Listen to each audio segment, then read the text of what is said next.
Hello Gemini, Sun, Moon, Rising, and Venus signs. Kamusta kayo? Sana po nasa mabuti kayong kalagayan.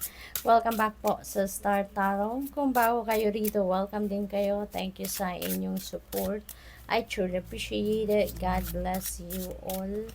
Pauna mensahe ni Gemini, King of Cups. Ayan, so this is good, no? Gemini, kasi maaaring you are dealing with a person na very sensitive, very charming, very friendly, very intuitive.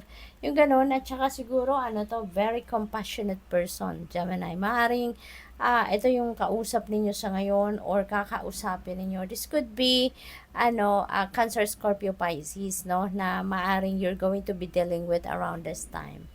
What else? We have Seven of Cups. Ayan, there are multiple opportunities coming your way. At maaaring ma-overwhelm kayo dito, no, sa pagpipili.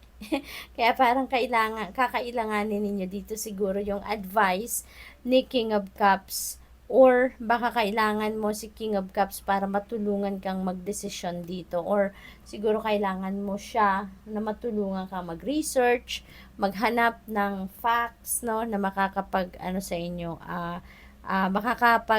makakatulong, no, na makapag-isip ng maayos, ng mabuti, ng malinaw, no, para sa pagpipili ng opportunity na ito.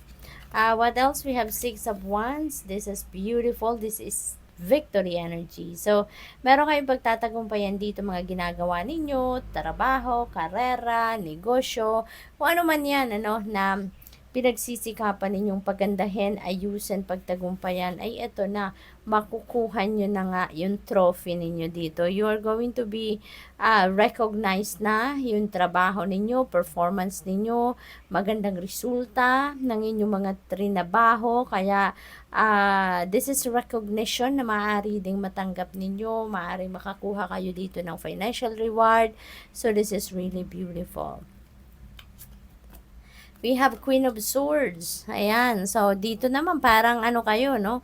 Parang, ang napipick up ko dito, parang decluttering time ito sa buhay ninyo, no? Kasi maraming parating, maraming papasok na opportunity sa buhay ninyo. Kaya, parang nag-iisip kayo ngayon dito, no? Na, siguro meron nararamdaman kayo na this is a time for decluttering your life, kasi nararamdaman siguro ninyo na there is a need for you to clean up, 'di ba? Kasi nga merong mga papasok na bagong sitwasyon, bagong opportunity, or mga bagong tao. Kaya maaari ngayon, no, sinisipat-sipat ninyo siguro ngayon ang buhay ninyo. Maaring you are tawag dito, nagre-reflect siguro kayo of kung ano ang mga meron kayo, anong mga kaganapan sa buhay ninyo, sino-sino ang parte na nasa parte ng buhay ninyo sa ngayon, at kung sino or kung ano man yung hindi na nagsiserve ng inyong highest good, ay maaaring tatanggalin nyo na yan sa buhay ninyo sa ngayon, no? Maaaring yan ang pinag-iisipan din ninyo. Maybe you are making an observation sa kaganapan sa buhay ninyo, no? At tinitignan ninyo ngayon ang mga clutter na lang sa buhay ninyo, yung mga hindi naman nagsiserve ng inyong highest good. Parang iniisip ninyo na parang mabigat ang buhay ko kasi baka dahil sa kanya naiimpluwensyahan niya ako, or dahil negative thinker siya, or negative energy na lang ang hatid nito sa akin, no? Let go, ayan. So, speaking of decluttering, Gemini, sinasangayunan kayo ng angel na to, na it is indeed the time to let go. Okay? So, let go of those people, situations, or mga bagay na alam ninyong hindi na to nakakatulong sa'yo. Alam ninyong hindi na to nagsiserve ng highest good ninyo. Wala nang mahabang usapan. Just let them go. It's time to release them. Okay? What else? No need to worry. Okay? Huwag kayong mag-alala. Things are unfolding according to divine plan, ano? So, kung ano man ngayon ang mga nangyayari sa buhay ninyo, nasa divine plan yan, kaya you really have nothing to worry about. Kung siguro, sa tingin ninyo, hindi ito yung ang tinatakbo ng buhay ninyo sa ngayon, ay hindi ito yung pinapangarap ninyo, or hindi ito yung ginusto ninyong mangyari sa ngayon, but rest assured, no, na kung ano man na nag-unfold sa buhay ninyo sa ngayon, yan ang naka-programa, kumbaga, sa, sa universe, no? Kaya, no need to worry, no? Kung meron kayong mga concerns, meron kayong mga ipinag-aalala, wag nyo nang sarilinin yan. I-offer nyo na lang yan sa universe. Offer it to God, offer it to your spirit team, and allow them, no, to work it out, no, to help you work it out, alright? So, we have ask your angels. Ayan. So, maybe you need some clarity, you need some enlightenment.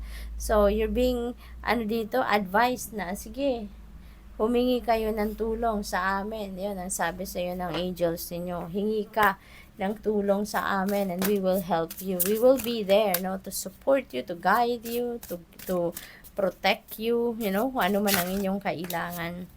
Nagliliparan, no? So, pauna mensahe ninyo, balance, no? So, this is asking you to bring the balance back in your life or keep the balance in your life, no? Gemini, kasi maaaring, na kayo, yung parang siguro, may mga areas ng buhay kayo dito na nanineglect na ninyo. So, that's why you're being asked here to bring the balance back in your life para mas maging maayos ang lahat, mas makakapag-isip ka ng mabuti, maayos, 'di ba?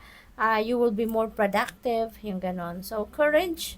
Yan, so siguro meron kayong sitwasyon sa ngayon na baka napaghihinaan kayo ng loob or nakukulangan kayo ng push, ng drive, yung ganon. So, magpakatatag kayo, okay?